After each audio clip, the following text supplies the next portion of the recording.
Hello and welcome to another stop in our Viking Grand European River Cruise. This is day 3, and this time we're in Cologne, also known as Köln. So sit back and relax and enjoy with us some of the sights and sounds of this great German city on the Rhine River.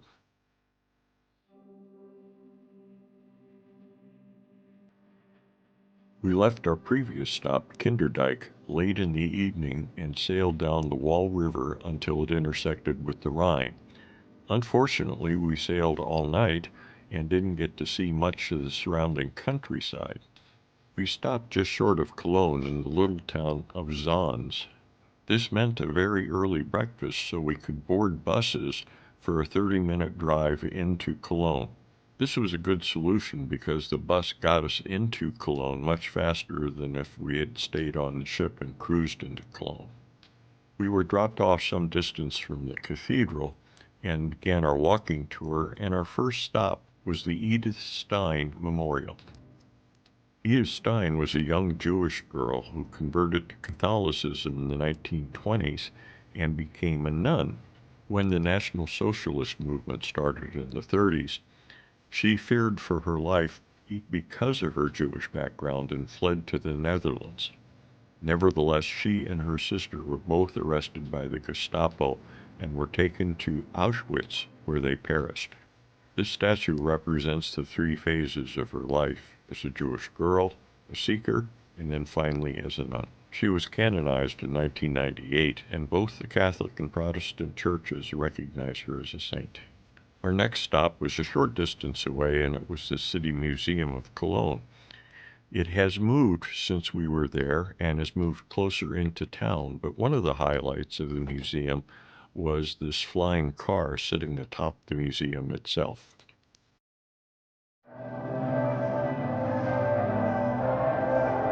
We could hear it in the narrow streets before we could see it, and then we turned the corner, and there it was, the Cologne Cathedral. The cathedral is a Gothic marvel, and it was started in 1240 and wasn't finished until 1880. It is one of the largest cathedrals in Europe. One of the highlights of the cathedral is the Shrine of the Three Kings, relics of the 3 wise men that were brought to Cologne after the Crusades. When we arrived at the cathedral, it was 11 a.m. on a Sunday, and Mass was still going on, so we didn't get much further than the front doors. But we did come back later.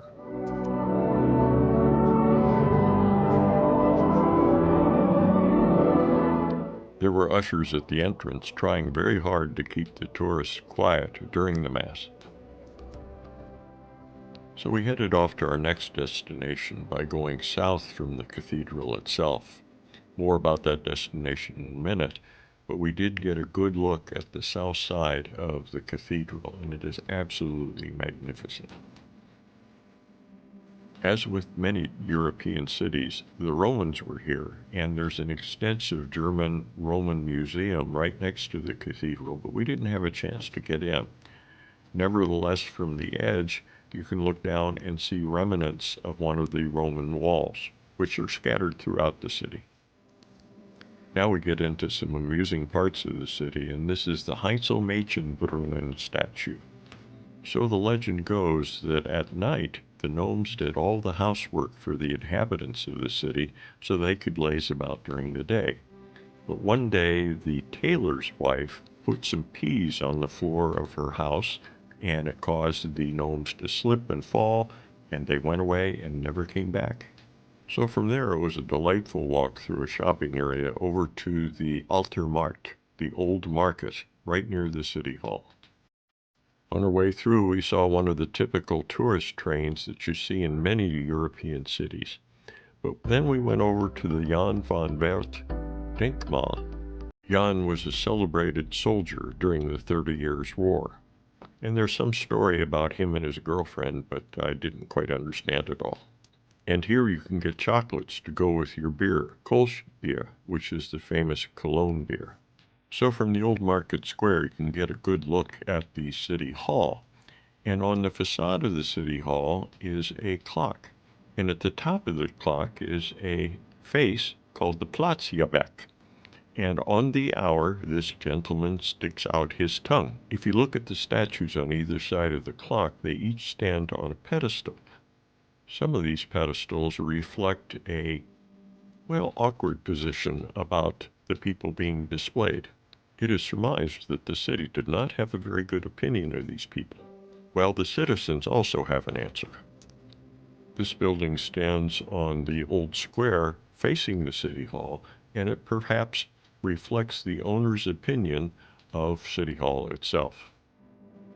Very near the waterfront is the Great St. Martin Church, which is a Romanesque Catholic church which was built on a Roman chapel.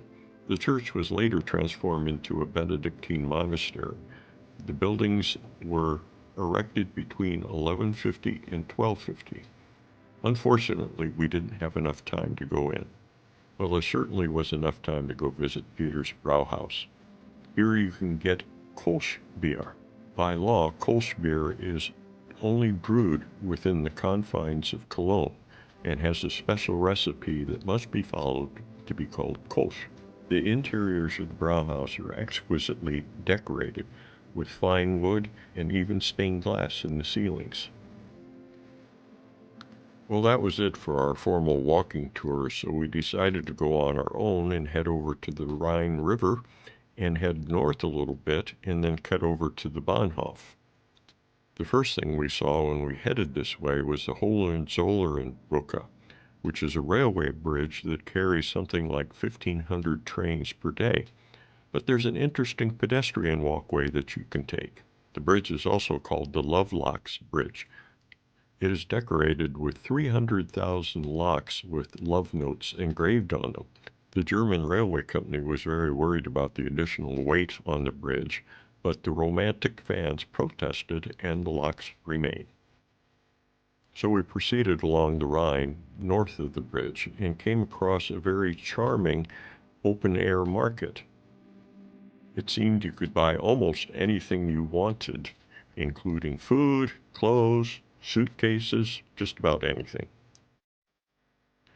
We next crossed over to the Cologne Hauptbahnhof, or Central Station, and it's certainly worth a visit to go there. The latticework structure is beautiful, and there is a full shopping center underground, and it is likewise very, very close to the cathedral.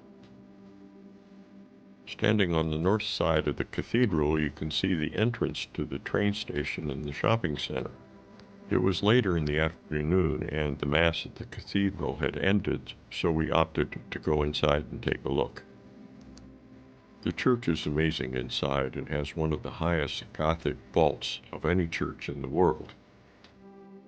The church is in the shape of a Latin cross, as with many Catholic churches in Europe. Unfortunately, the church was bombed during World War II, but the spires remained untouched and served as navigation aids for the Allied bombers. Restoration of the war damage was completed in 1956. The north transept has the altar of the Madonna of Jewelry, and at the top of that is a depiction of the Adoration of the Magi. This winged altar was built around 1350, and the wings take different positions depending on the event, such as just a weekday, a holiday, or a high holiday. One of the most significant treasures of the cathedral is the Shrine of the Three Kings, which lies behind the altar. Here in 1190, the relics of the three wise men were brought from Milan to Cologne, and this gold case was created for them. It is an important pilgrimage site and has thousands of visitors every day. Well, it is late in the day, and we decide to meet our friends for some Kolsch beer and food. So we head over to the Brauhaus Früh on Dom, which is by the cathedral, and Früh means early, and their motto is, if you come early, stay. There's beautiful stained glass and wood in the dining area, and their motto is, eating and drinking will keep body and soul together. We indulged ourselves with a little charcuterie and, of course, Kolsch beer. One of the great things about the cruise was the opportunity to meet new people and make good friends, such as our friends from Northern California. It is getting to be late in the day, and it's time to head back towards the ship, but on the way we went through this delightful little park with this little water playground. It was really a great day, and there were lots of people out taking advantage of the sunshine, and you can see the remnants of the rain clouds that struck us earlier. Well, it was such a great day, and I simply couldn't resist getting the drone out for one last look at Cologne before we head back to the ship. I will stop talking for a while and let you sit back and relax and get this nice bird's eye view of Cologne to remember.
We're back on board in time for some drinks and a briefing on tomorrow's events, dinner, and then a little entertainment.